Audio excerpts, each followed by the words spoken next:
What is up, Honey Badger Nation? Welcome to episode 185 of Expert Mentors Live. Got another one of my favorites out of the 21-6, representing southwest side, northwest side. Well, it depends on where you're standing, but the suburbs of Cleveland is what we like to say. The burbs. The burbs. I love it. Well, I'm super excited to have you on and definitely diving into, a conversation today of something that you're just absolutely passionate about. And I'll kind of disclose, Renee and I've been working together for several years, KT alum, part of the KT fam. And so knowing this passion of hers and the direction working she's together gone for several years and pushing her out of her comfort zone to really take this to a broader scale, not only, to keep it to herself, but also share what it is that she's doing. And you actually confessed yesterday that this is actually becoming a larger revenue stream than actually your real estate business. And I think that's, one of the challenges that we discussed at KT. And, my job, I feel, is pushing everybody to think bigger and, focusing in on that bigger paycheck. How can you make that check bigger?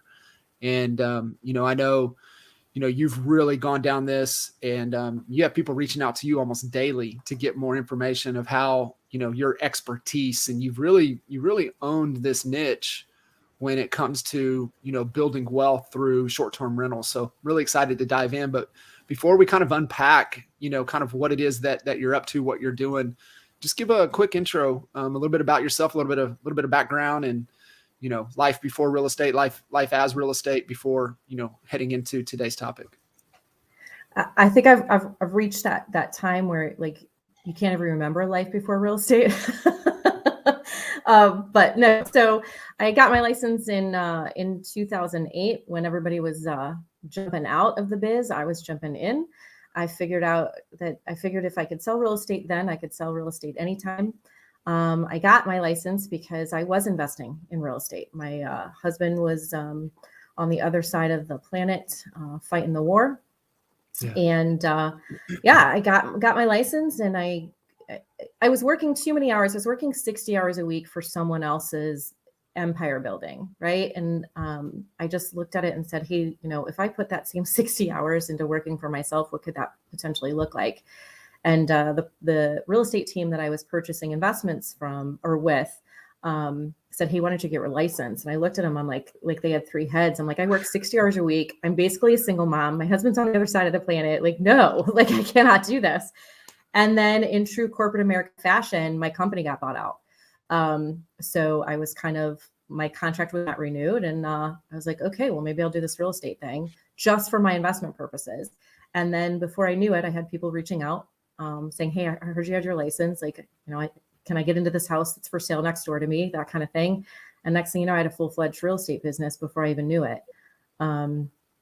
Continued to invest, had long-term rentals, did some flipping, and that kind of organically grew into this Airbnb situation.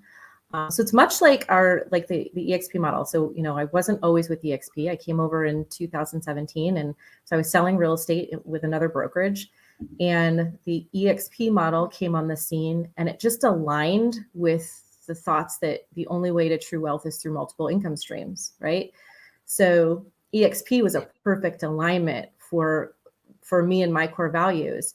So I moved my business over to EXP for the multiple income streams. Same thing with the rentals and the flipping. And I already had long-term rentals. It was just taking that and switching it to a new model and doing the short-term rental business model. So it just kind of organically grew. Yeah.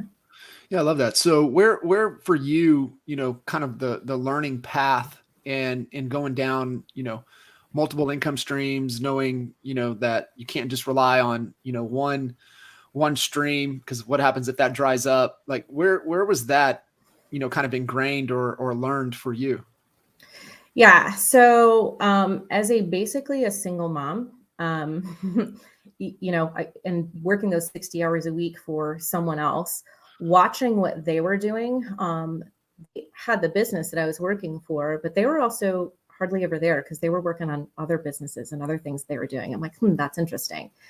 And then realizing when my company was bought out, how volatile that is to have all your eggs in one basket. And we'd already been purchasing rentals, but that was really just to supplement income, right? It was just to make additional income. It wasn't really a thought to really scale that. And then that company getting bought out really kind of slapped me in the face and said, wow, this is how volatile corporate America is. You really need to look at multiple income streams because something dries up, you've got somewhere else to go, you have something else to tap into. And that's kind of what we did. So the long-term rentals and flipping, it came naturally to us. We were both kind of obsessed with real estate, and it worked. And then the thought process is, you're going to buy a rental property and you're going to give that to your kids because that's going to pay for their college. And I'm here to tell you, if you've got kids that are going to go to college and you think you've saved enough, you have not. That was a painful, shocking thing. I'm like, oh, I'm doing really well. I saved all this money. And then they go, well, I want to go here. Okay, maybe I didn't save too much. And it goes up 5% every year at least. So it's kind of crazy. But that's kind of where that came from, is in, facing that reality that if you don't have other things going on, you're really putting yourself and your family at risk.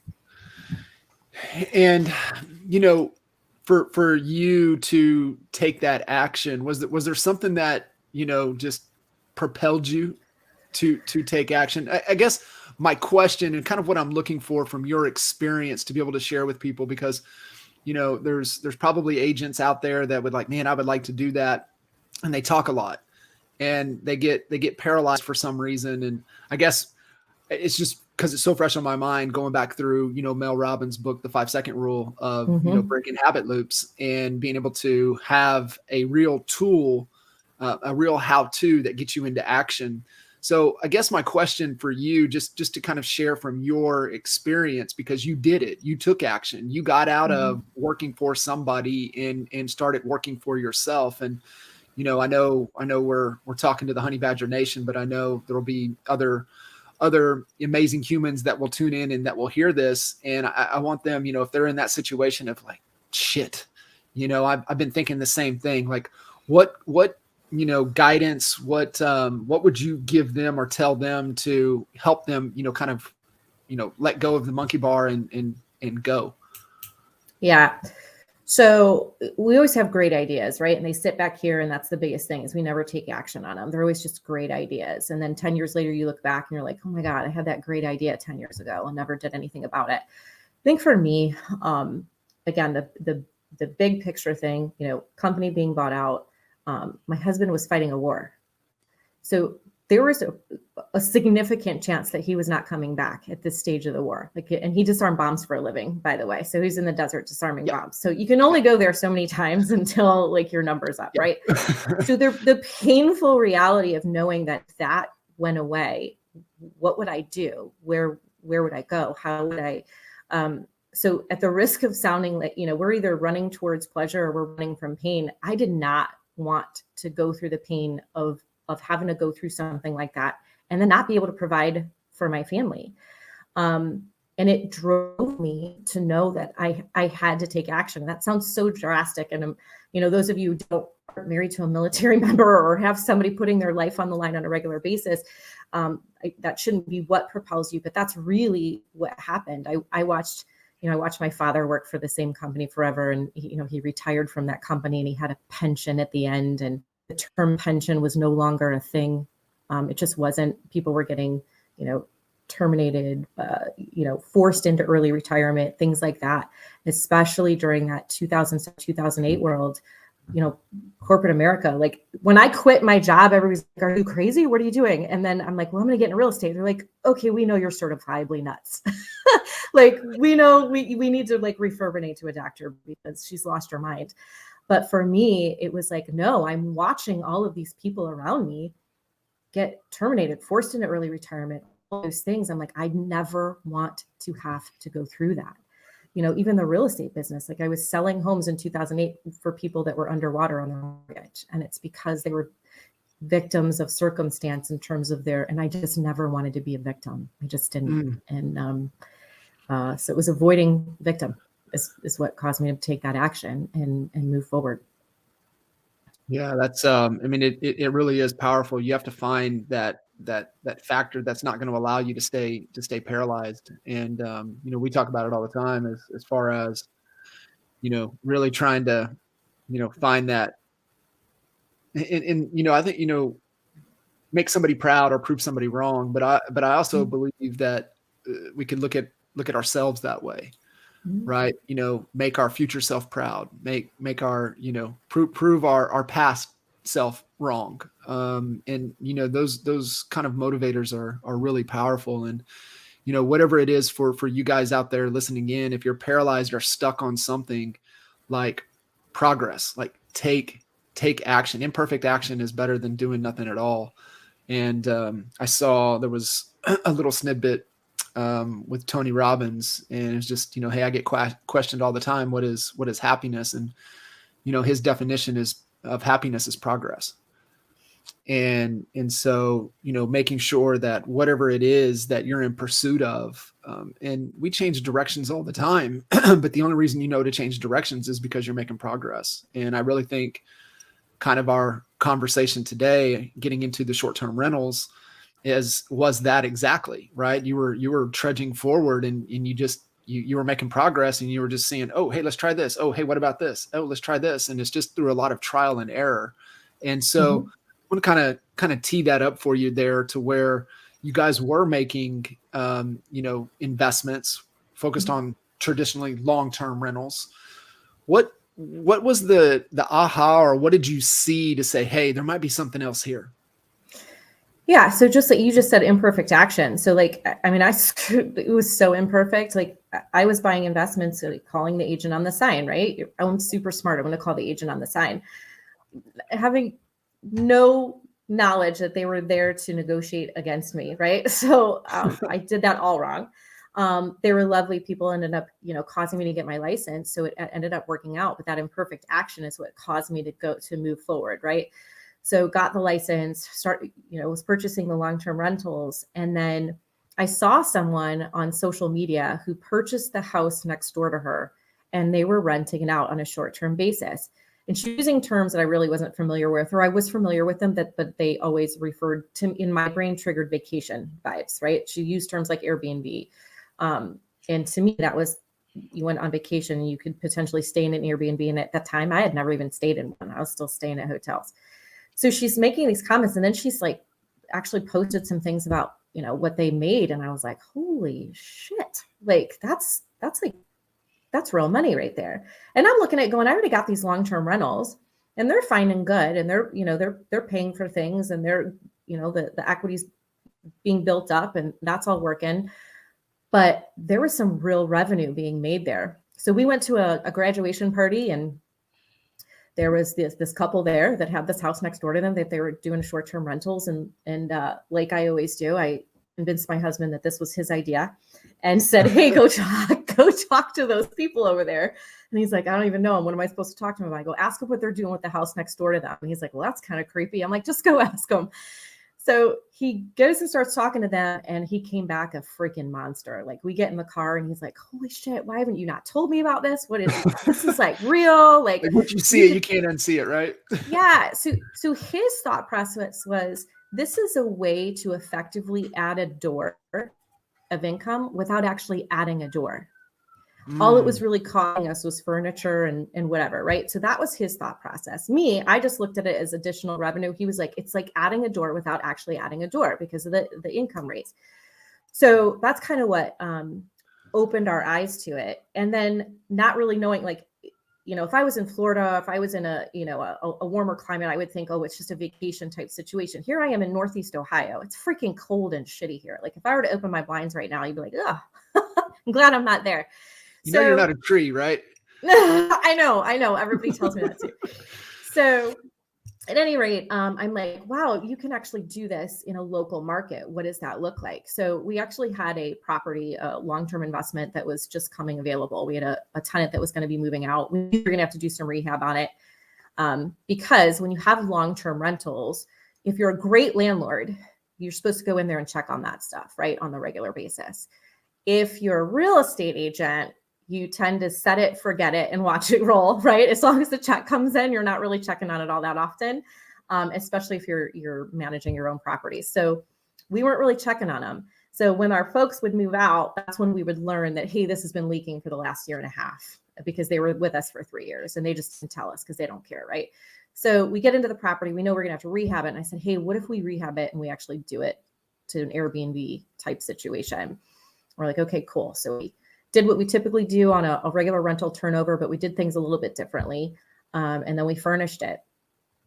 We did this in 2019. We made the Airbnb live, and then freaking the world shut down, right? Oh, Like March when you 2020 saw, happened.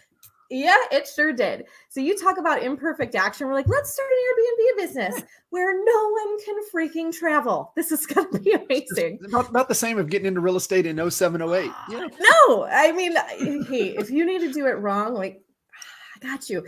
So that's what we did. And what happened was everybody that we had booked canceled. So we actually got things. Everyone that booked canceled. We're like, holy shit, we're idiots. What are we going to do now? And we had some person like reach out, and he's like, hey, I had this big, like glamorous 2-week vacation that me and my girlfriend were going to go on, and it got canceled. We can't leave. We want to rent your place, and we want to rent it for 30 days. So they could actually rent my place for 30 days for what it was going to cost them to go do their cute little, their warm climate vacation for that 2 weeks. So they rented my place for 30 days and just kind of played house for a little bit. I was like, wow, that's something there too. These people got to rent my house for 30 days, play house, not commit to a long-term lease or moving in with each other. That's right. And they stayed with us for 30 days. During that 30-day stay, we still had the calendar was wide open because everybody canceled, and we got another person, and then we got another person booking after that. So what was happening was people were so afraid to come and stay with their family because we were supposed to be so isolated and so separated at that time that they were now looking to rent for me to come visit their family, but not have to stay in their space because their families were scared. They were scared. So what we thought was going to be this horrible situation actually started opening people's minds and saying, I can still visit my family, but I'm going to stay in this Airbnb situation. Now we had to learn how to properly sanitize. We had to do all of those things, right? All of a sudden you're running a hospitality business, and we just worked our way through it. And that then turned into, hey, we've got another one. So in the midst of everybody canceling on this first Airbnb we were going to rock because we saw someone on social media rocking it, we were already rehabbing a second one for the same purpose. So when everybody canceled on the first one, we're in the middle of rehabbing a second one. I'm like, oh my God. But that first one kind of took off. We're like, you know what, let's go ahead and still do this second one. And then slowly over time during COVID, people figured out that they don't have to grow roots, like you just said. Mm-hmm. They Right. have the ability to be more autonomous and go wherever they want to go and still do business, which catapulted us into this year, 2022. You have all these companies that thought that the only way that they could keep their employees in check was if they drug them to an office environment or to a building environment and kept their thumb on them, Monday through Friday, 9 to 5. And when COVID hit and everybody was at home and we still had people that needed to work, these employers figured out that their employees were more productive in their own spaces, which did so much good for the short-term rental space, because now we had people that were sick of their homes from being cooped up in them for 2 years and said, hey, if I'm going to work from home, I can go work from anywhere. As long as I have an internet connection and a laptop, I can go work from anywhere. So we have people staying with us for all different reasons. And my limiting belief was that it was a vacation type situation, and it is absolutely not. It is your neighborhood situation.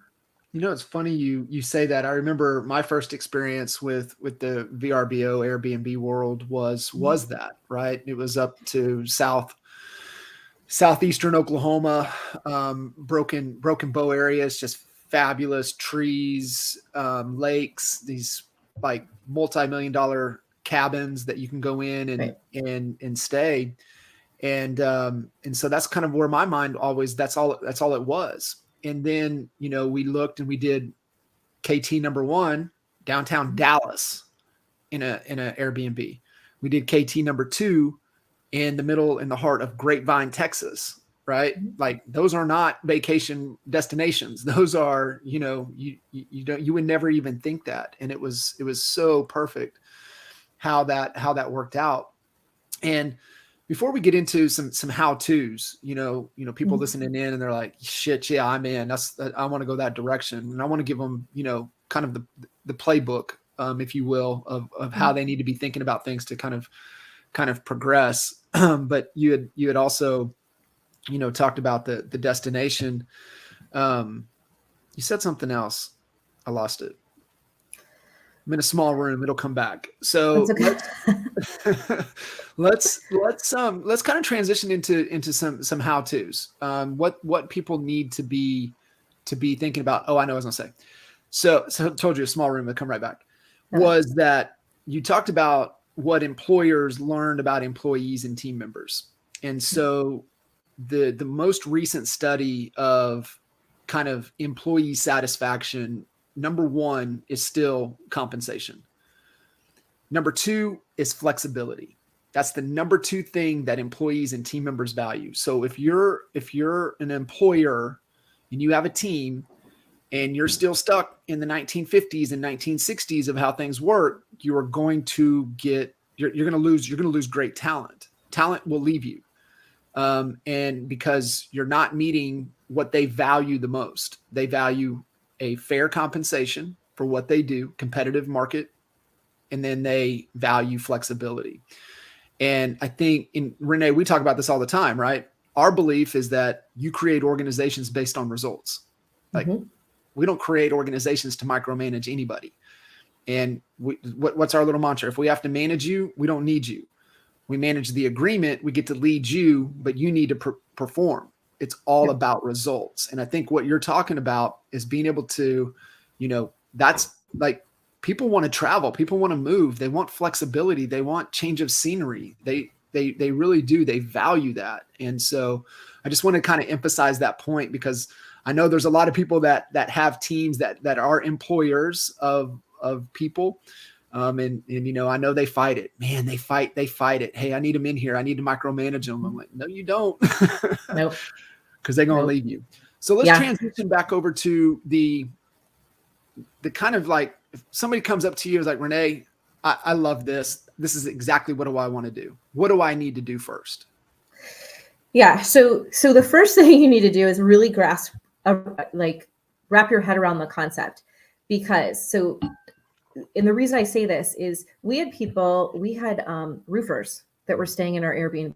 We had big storms that came through during COVID as well. That couple that stayed with us for 30 days, when they left, we had roofing companies, guys from a roofing company come because we had big storms that came through. So they were hitting all the neighborhoods. Like, do you need a new roof? Let's get your insurance company involved, right? They were staying at an Airbnb, not a hotel situation. First of all, the hotels were a little bit weird. Wary. Yeah, it was way weird.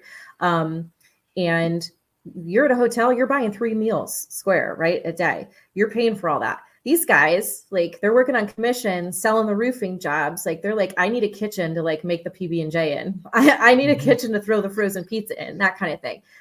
So we had people like that staying with us. We had traveling nurses. We had people, we're near the Cleveland Clinic. So we had people staying with us that were having surgeries at the Cleveland Clinic. We have people stay with us that are visiting family for funerals. I mean, you really need to open your mind to the reason why people travel and then go deeper, right? Because when you say travel, you automatically think vacation or visiting family. These people are traveling. You just said right there, because I remember you telling me about that. So that's a little nugget for you guys listening in when you're going to look for these opportunities, these investments. Like because I remember you telling me that is like, you're like, hey, like we have the Cleveland Clinic. We need to be looking for opportunities around the Cleveland Clinic. And that I'll never forget that when you kind of shared that with me. I was like, that makes so much sense in the short-term rental game, is that you really want to align why people would be coming to the area and where, for what reasons. And so how can you get them to proximity? Yeah, 100%. College towns, like we all look at, you have investors that specialize in college towns, right? They own all the houses directly, near the campus. But those typically end up being really kind of sketchy. They're college students living in there. They're kind of a mess. Well, finding nicer properties just outside of that, because families that are visiting colleges with their kids, like, it's huge. So if you've got any kind of attraction anywhere in your area, getting close to that, not right on top of it, just on the fringe, probably works a little bit better. The hospitals, we have ranches, so all one floor. So if you're going to be near a hospital, one floor living makes sense, because if somebody does have a surgery, they're typically not able to navigate stairs very well, but they need to be close enough to the doctors to get back and forth to their appointments, their therapies, their this, that, and the other. So these are all things that, like, over time we learn, saying, oh, this makes sense. Oh, that's why we were more attractive to them than the other person's Airbnb. So we started with our own inventory, with long-term rental inventory that we already had. You do not have to start that way. You can start and purchase a property with the sole intention is to run an Airbnb. But my caution to you is you need to run the numbers based on a regular long-term rental. Because if for any reason this Airbnb platform, this short-term rental thing has, they're passing legislation all the time regarding short-term rentals. I think, John, you and I have had conversations about you trying to book places for kitchen table, and them saying, hey, this town no longer allows them, right? Yeah, that's why we had to switch and get back into the hotels, because even the spot we did in Grapevine, they were petitioning and fighting with the HOA to try to not allow it. So like, even that property is not even available anymore. So it's like, you gotta kind of know what game is being played. Yeah. So you just need to make sure you do the math based on it being a regular rental, and make sure you're going to get the return that you're looking for based on a regular rental. Then do the math on the Airbnb situation. You don't have to actually own the property to run an Airbnb. There's different ways that you can run an Airbnb. There's things like arbitrage, where you actually approach a landlord who has the asset itself. You agree to pay them, you sign a lease with them, but you let them know, full disclosure, that you're going to be running a short-term rental out of it. And then you just take the spread between what you're paying them on the regular rental and what you're going to actually make on the Airbnb. Now, people say, why would I want to go Airbnb than long-term rental? On average, we're looking to at least bare minimum double the revenue on that particular asset. In most cases, we're trying to triple it. You hit a grand slam freaking home run, you can quadruple the revenue on an Airbnb situation versus a long-term rental. What would be the reasoning that somebody on the arbitrage that, say I own the property and I'm just looking for long-term rentals, and then somebody comes in and then they're going to do the short-term game. Why would I be okay with that? Yeah. So ultimately, if you're somebody that just has long-term rentals, you just want your steady monthly income, right? That's what we were happy doing with our long-term rentals. As long as the check was coming in, we were cool. And what happens is, if you have long-term tenants, if you're not putting eyes on that property on a regular basis, it typically is declining a little bit. It's getting a lot of wear and tear. They don't care because they don't own it. It's not like they're taking great care of the property. Some people are, some people don't. So when you approach these landlords and say, hey, I'm going to run an Airbnb out of it, obviously you need to explain to them what you're doing and how you're doing it. As long as they're getting their monthly check, many of them are fine. They just want somebody that's consistent. Then when you tell them, hey, and then by the way, I'm going to have somebody in here cleaning this every couple of days. So any nicks, any bumps, any whatever. And then when there are nicks and bumps, we're going to be painting over those, because we want the place to look absolutely amazing every time somebody checks in. So now their assets actually being protected better than it was when they were doing a short-term rental. I love it. Yeah. So, and if they're happy with that, then you're just making the spread on the difference. And then your job is to make as much money as you possibly can on those bookings. And there's several things to tap into there. You could do the very short term, which is where most of your money is made, is when you're turning that property over on the daily, maybe every couple of days. But then you have to increase the staff. You got to make sure that you've got cleaning crews that can do that every couple of days. You are putting consumables in those properties. So we do shampoos and conditioners and K-cups and things like that. Anything you can think of to make someone stay a little bit better. Think about you staying at a hotel. They've got your little mini shampoos and all that stuff. You don't necessarily have to go the mini route, but nonetheless, those are all things that people are looking for, right? So the more you can make it feel like home for them, the better results you typically are going to get, the more bookings you're going to get, the more repeat bookings you're going to get. So it's a very, again, it's a hospitality situation, but you don't have to own the property in order to do it. So your cost of entry can actually be pretty low. You can do it to where the landlord actually furnishes the place as well, but then you're not going to have all the control over how that property presents, so forth and so on. The overall, the experience and everything. Yeah. So there's many different ways that you can do this. There's other opportunities for people that aren't going to own the asset. They don't want to pay a lease to somebody, but they're going to do co-hosting. So what that means is you've got a hands-off person that wants to have an Airbnb, but they want to be hands-off. They do not want to own it. They don't want to operate it. So you could create a business simply running Airbnbs for somebody, handling all their bookings, making sure that the guests know what to do when they check in, handling the cleaning crews, handling the landscape crews. There's a way to earn income just doing that. So there's so many different avenues that you can go down with this Airbnb business that it is a whole nother animal, but there's a way to automate it almost as well by leveraging. You just talked about it, John. You're like, hey, I need to have that person in the room. I need to be able to see them. I need to make sure that they're working. We've been exposed to the VA world in a big way, right? And that's been an extremely big turning point for me and my business. And there's ways to incorporate them into your Airbnb business.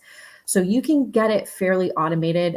You can be as hands-on as you want or as hands-off as you want. It's all a matter of partnering with the right people that know exactly what they're doing to take this to the next level for you. 100%. So I know we were talking a little bit about kind of being mindful of where you want to do your search, looking for these opportunities. What are some other ways to find the opportunities in there? Are there any type of properties other than, getting into an HOA that won't allow it or that will frown upon it or that'll cause friction? Are there some other things to be thinking about, places to be looking, how you want to go about, finding and maybe some properties to stay away from? Yeah.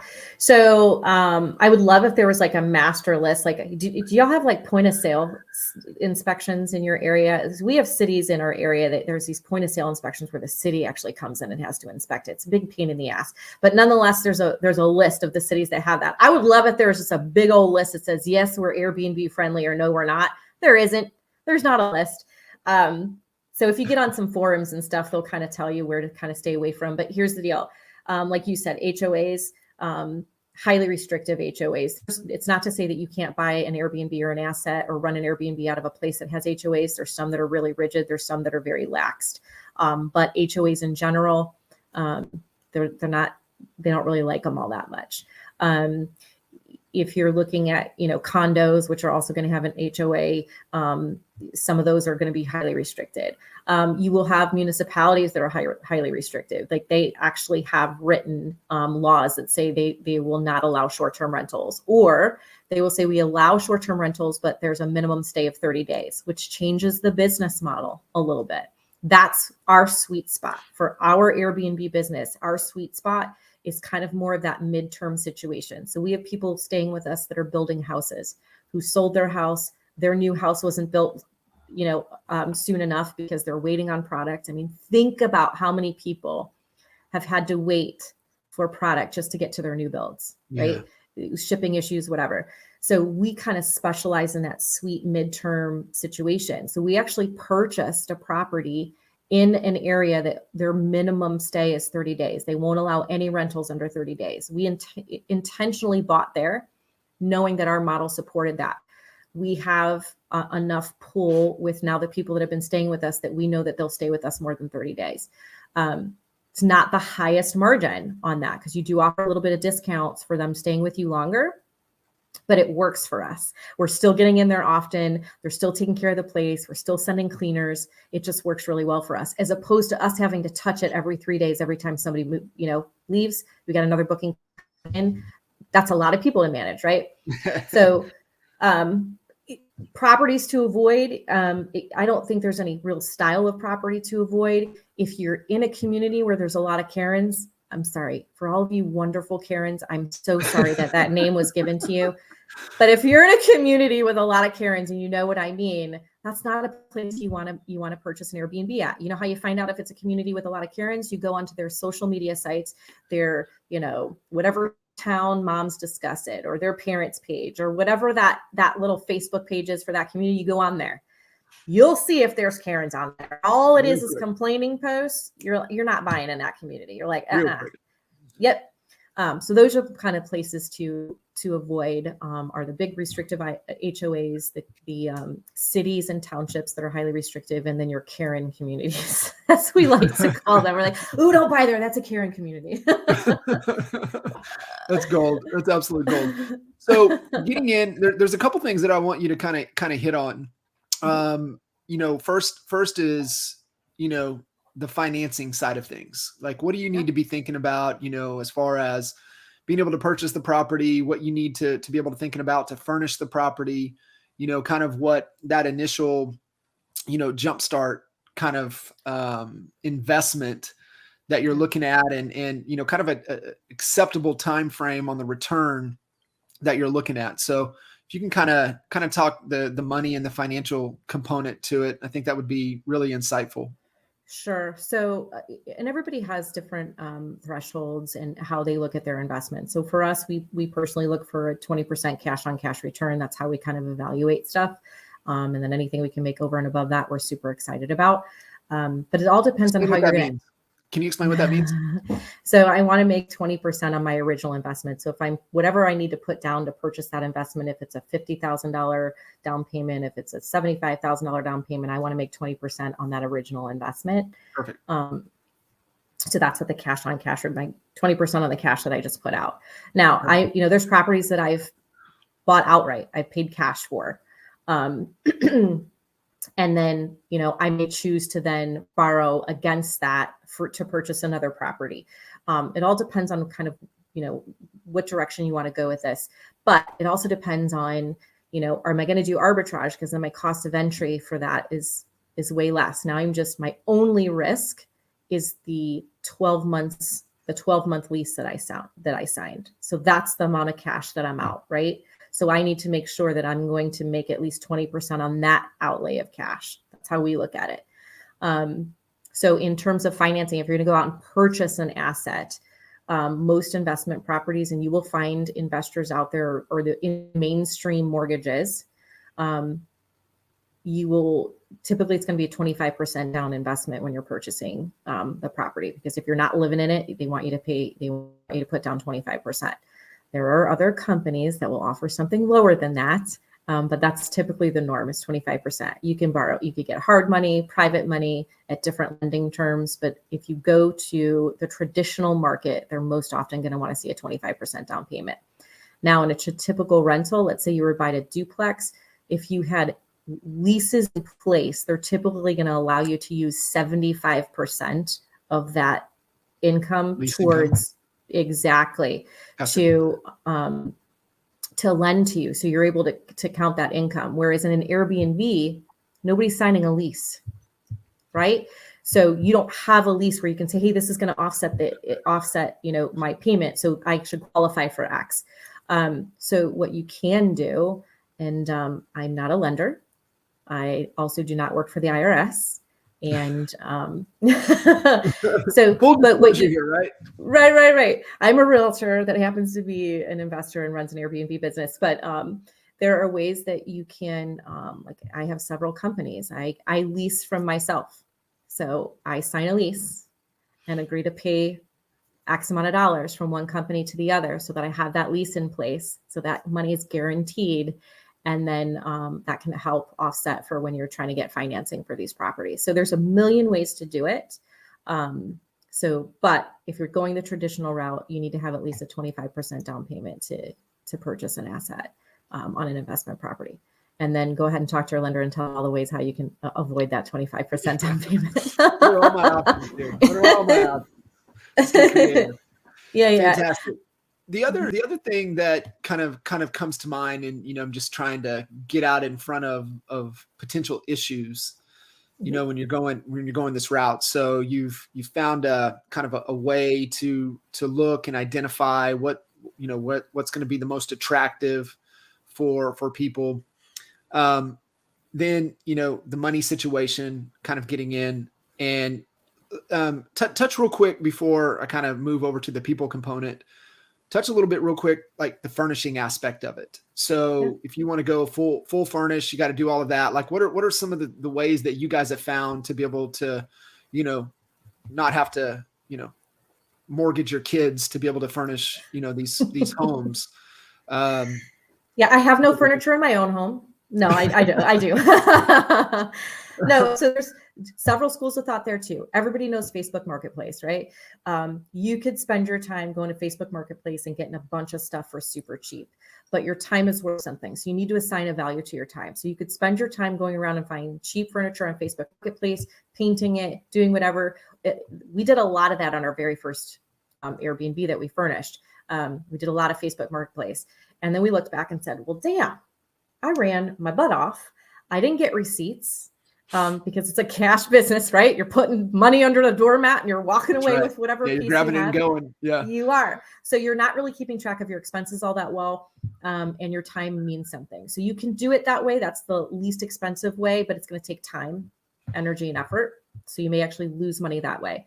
The other way is everybody loves Amazon. You can go to Amazon and just start clicking stuff into your cart and have everything kind of drop shipped to the location. That's going to save you time, but you're not going to necessarily be able to touch, feel, and know the kind of product that you're getting. So, there's some mistakes made there too, but it's definitely a time effective way. Maybe not the least expensive way, but if you're putting a dollar figure on your time, that's the way to do it. Just get your list together.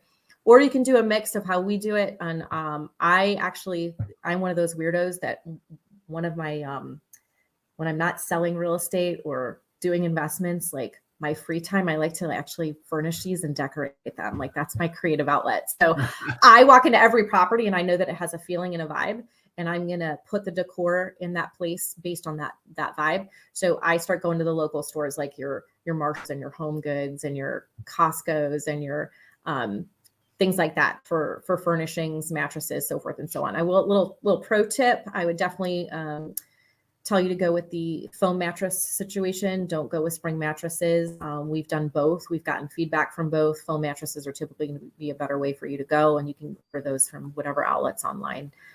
Don't go the super high end. Don't go the super low end. Go somewhere in the middle. So furnishing is a big part of it, and you're in the hospitality industry, right? So when you have someone stay with you, when you go to the hotel and you sleep on the crappy bed, you wake up the next day, you're like, this sucked. When you go to the hotel and you sleep in the good bed, you wake up, you're like, damn, that was like a really great night's sleep. Same thing. So don't chintz out on that shit. But also, you don't need stuff like dressers. Like people go into these Airbnbs and they got dressers and they got this and they got that. Like you don't need all that shit. You have a good closet. You're going to put some hangers in that closet and you're going to get some luggage racks. And that's all you need. You don't need to fill that place like it looks like a house. It needs to look like a well-furnished hotel room. And even the hotel rooms have the dressers, right? You're one of two people. You're the people that goes into the hotel room and completely unpack your bag. Guilty. There's those people, right? Or you're those other people that you just live out the bag and it looks like somebody threw a party in your place on the last day that you stay. Yeah. I find if you give them the happy medium, you give them the luggage rack and you give them hangers and you give them a nice closet to hang their stuff in, you don't need to buy the dressers. You don't need to do that. You don't need to fill the place with the furniture. The other thing is, you need get ready space. So desks are really great. So you have a desk and you have a mirror above the desk. So if you've got 2 people, 3 people staying in a place and there's only one bathroom, you want the desk to serve for workspace, but you want the desk to serve as get ready space. And I could do my makeup, do my hair, do my whatever in that space. So good call. Pro tips.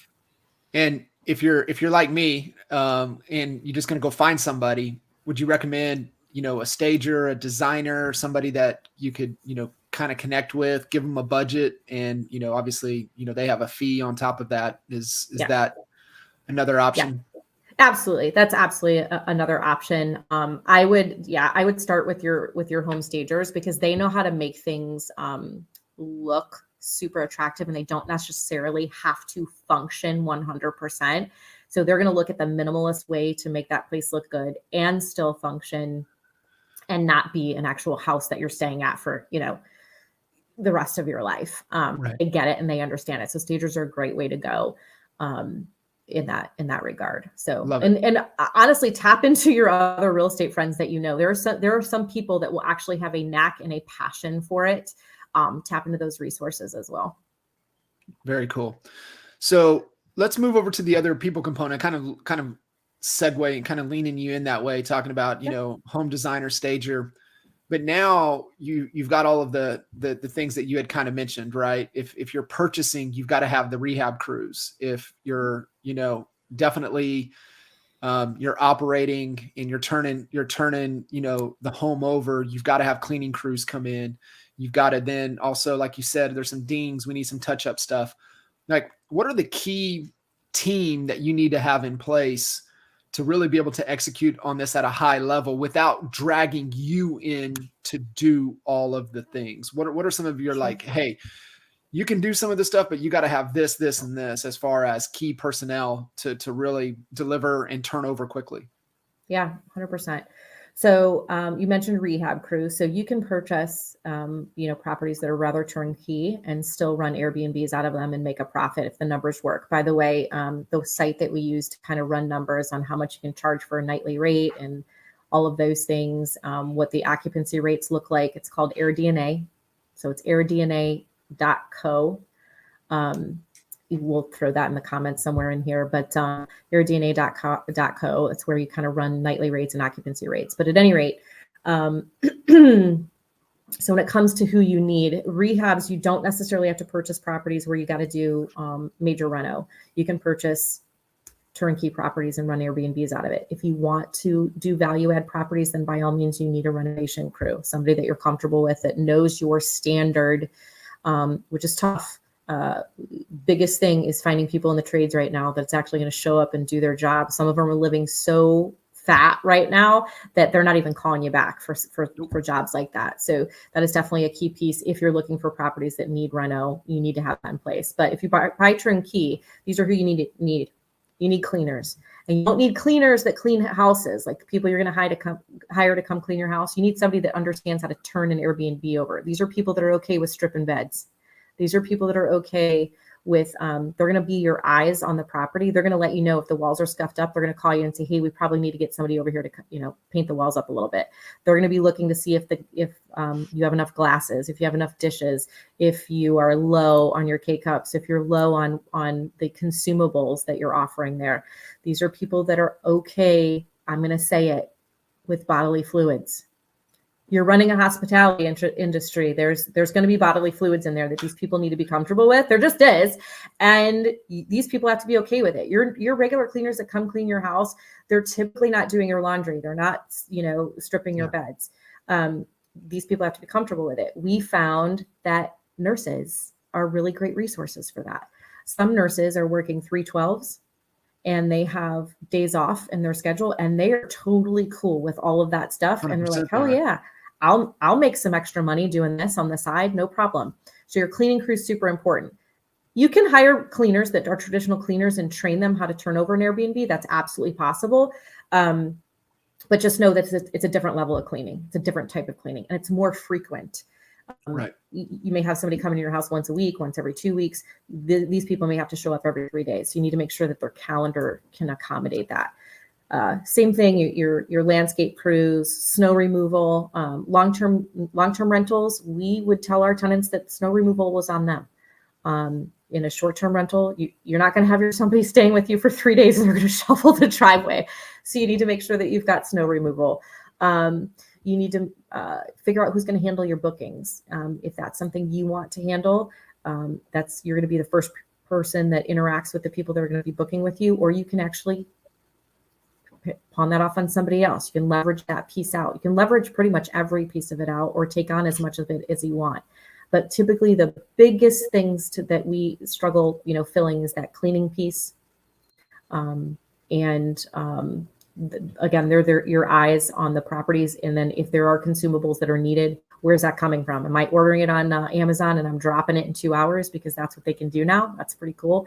Or do I have to have a runner that's going to have to be employed to say, hey, you need to run out here and drop towels off there, or do this or do that? It sounds intimidating. It's a lot to learn. However, again, if you can take a regular rental unit and increase your revenue by 3 times by just tweaking the model a little bit and leveraging it a little bit different way, it can really do great things for your investment portfolio. The other thing that it's done, John, going a little bit off on a tangent, is it's helped my real estate business considerably. And what I mean by that is relocations. We have people relocating. Believe it or not, people actually come here to move. They're not all just leaving. I'm a fan of the land, so I mean, I get it. So when people are coming into town, they're typically having to stay at hotels, right? I now have assets that I'm like, hey, I'm a real estate agent that also has Airbnbs. If you're coming into town, I may have something available for you to stay at while you're learning the city, while you're looking to determine what city you actually want to grow roots in for a period of time. I have that resource. Vice versa, people know that I have the Airbnbs. So people in my community, in my real estate community, they all know as soon as they got any blip on their radar, if a house isn't going to close on time or they need somebody to, someplace for somebody to land, like, hey, Renee, what do you got? It's really helped on both sides of the fence. So when you're creating that team for people that are going to help you run your Airbnb business, you also need to think about the team of individuals that you're going to kind of be able to work with and really help you fill those Airbnbs up. It's just done wonders, all around. Yeah, it's so awesome. And I can't thank you enough for how thorough kind of walking through this process, and how powerful the short-term rental can be to helping you build, like you said, that portfolio and continue to build your wealth with additional revenue streams. And it really is, it's so important to tap into as many of those as you can. And it's just no different with our marketing for our core business, 5 to 7 minimum different lead sources. It's the same building our wealth, right? How many different revenue streams can we get going that are, helping us continue to grow and build that. And I want you to touch on this because I know people listening into this are going to be like, damn, I love it. I want to do it. I'm going to have to go back and listen to this conversation over and over and over again. You can shortcut the process. I know you have just recently, you did your first, really live event and really kind of the training and partnership opportunity to really help somebody kickstart their short-term rental game. How can they get some more information? Kind of what is that? And then obviously, like I said, the best way to get information and connect with you. Yeah, thank you. So, I mean, I believe that real estate is a vehicle, not necessarily a structure or a building. It's a vehicle to get to wealth. And that's the way that we look at all the investments in our real estate business as a whole. So we started an Airbnb business before COVID. So we were able to navigate through those waters. So we learned a lot. We've learned what not to do. We're continuing to learn as this market is ever shifting. So we've actually developed a 90-day fast track program that actually is intended to get you through the identify, the analyze, the acquire, the outfit, the set it up and on the platforms, and actually start operating an Airbnb within 90 days. So we do a deep dive on a weekly call where we take each one of those segments and kind of really deep dive and say, hey, what does this look like? How do we start? Where do we start looking? How do we analyze this property? Once we analyze it, how do we get it? How do we get it under our belt? How do we purchase it or do arbitrage? What does that look like? And we go through how to outfit it. The furnishings, we go through the consumables that you're going to need. We go through all of those things and what things to avoid, what things we learned the hard way about. So the goal of that is to the investment for that 90-day fast track. You should more than make that with your first month of operations in your Airbnb business. So if you're interested in the 90-day fast track, please feel free to reach out to me. You can text me. You can slide into my DMs on Facebook. You can go on Instagram and message me. The best way is probably to text me and just say, hey, I'm in. And I'll be happy to reach out to you and get you what you need, so we know how to kind of approach this with you, and where to start. And like you said too, everybody has their kind of their initial, investment threshold, and so you have a 90-day fast track that you'll walk hand in hand, but you also, if they want to kind of hedge, create some leverage in their first couple, you guys will even partner with them on their investments. We will, and that's a case-by-case basis, obviously, depending on location and what everybody's intending to do. But yeah, our goal truly is to help as many people, start gaining wealth through actually owning and investing in real estate in whatever capacity, because it's changed our lives, just like the EXP model's changed our lives. So we just want to pay that forward and let everybody avoid the mistakes that we had to make and learn a hell of a lot faster and scale a hell of a lot faster. And if we can help people do that, we'd be more than happy to. And in turn, it helps us scale as well. So collapse time. That's what it's all about. Absolutely. Renee, you're an absolute gem. I appreciate you jumping in, adding a ton of value. This is a fantastic episode, especially for those of you listening in that, want to increase, your portfolio size and maybe look at, short-term rentals. Get with Renee. What they're doing and putting together is fantastic. In fact, I know you're even working with one of the original OG honey badgers on some projects as well. So that says a lot right there. When you've got some of the OGs that are just like, hey, this is my part. Let's run with it. And it says a lot. There's a lot of trust there because the track record's there. So Renee, appreciate you a ton. Make sure you guys connect, reach out to her, 90-day fast track, and continue to build that wealth. Awesome. Yes. Thank you so much for having me. I appreciate it. Got it. We'll see you. Bye.